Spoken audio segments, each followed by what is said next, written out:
ఆనాడు ఎప్పుడో చెప్పారు, సర్వేంద్రియానాం నయనం ప్రధానమని. కళ్ళు లేకుంటే జీవితంలో వెలుగు లేదు.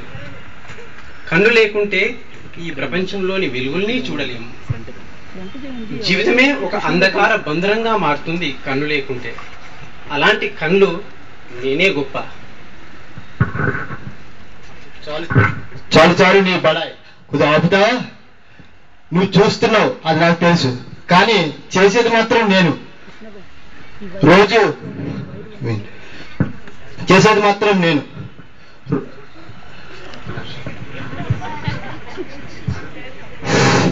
సారీ.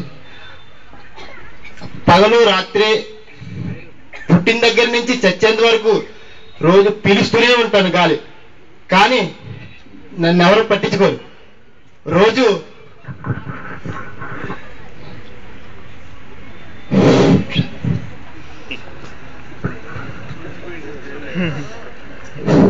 నీకు మళ్ళీ నాకు భగవంతుని మూసి కూర్చోడానికి రెప్పలివ్వలేదు. గాల్లో కాలుష్యం రోజు ఇలా పెరిగిపోతుంది. రోజు ప్రజలు గుప్పు గుప్పుమని ఉదితూనే ఉన్నారు. సిగరెట్లు పీల్చి గుండెని నా పని చాలా కష్టమైపోయింది. నేను చాలా గాలి పీల్చి మానేను, నేను మాత్రం గాలి పీల్చడం మానేను. మీ అందరి పని గోవిందే గోవిందా.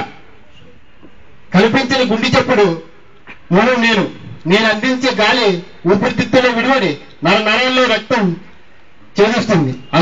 అంతెందుకు భగవంతుని అనుసంధానానికి యోగంలో నేనే మూలవుతాను. అందుకే నేనే గొప్ప. చాలా చెప్పొచ్చావు గాని నువ్వు అన్నీ చెప్పేదంటే నిజమే, కానీ నీకు తెలిసి 2 రుచులు, సువాసన లేక దుర్గంధం. అవి నాకు 7 రుచులు: తీపి, కారం, చేదు, పులుపు. అబ్బో ఎన్నో రుచులు. పెట్టేది కడుపుకి, చావగొట్టేది నన్ను. అబ్బా పిండి మరల తింతసేపు నా పనులు కదులుతూనే ఉంటాయి. నిద్రపోయినప్పుడు తప్ప ఈ మనుషుల నోరు మూతకూడదు. తింటుంటారు నన్ను చంపుతున్నారు. అందుకే నేనే గొప్ప.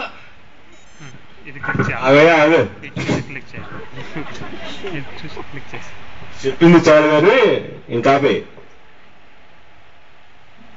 బొత్తు నాలుక భారీ శరీరాన్ని హింసిస్తుందన్న విషయం మర్చిపోయావా?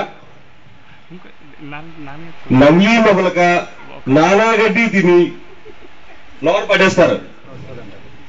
అది నేను అరిగించుకోలేక నేను పడే అవస్థ అంతా ఇంత కాదు. నువ్వు తినే తిండికి దీనికి జబ్బు చేస్తే చెంబిచ్చి పరిగెట్టాలి.